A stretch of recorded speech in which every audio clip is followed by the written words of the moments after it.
Fire. With such high temperatures, it breaks chemical bonds and releases stored energy and heat.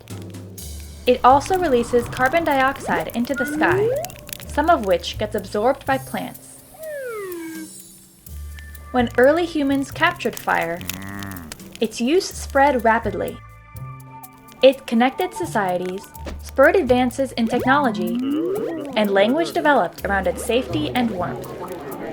As the years progressed, we discovered ways to get more heat from biomass, fuels that come from plants or animals. Charcoal burned hotter, with which we made clay pots and bricks. Furnaces melted ores, creating metals that changed the world. Ovens, chimneys, and forges made more heat with less fuel, creating more bricks, more metal, and more carbon. With the discovery of coal, we could burn ancient solar energy trapped in fossilized biomass. They burned bright and hot, unlocking the secrets of steel, glass, steam power, and electricity. But they also unlocked carbon that had been trapped for millions of years.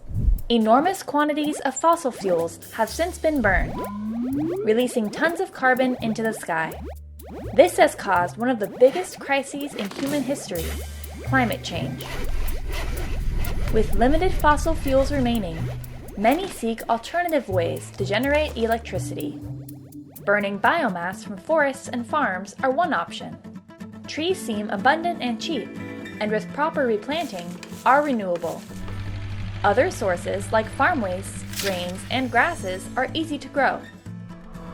Burning these materials is often advertised as carbon neutral. They absorb carbon from the air as they grow, and then release the same amount when they burn. As such, they don't add additional carbon to the atmosphere the way fossil fuels do.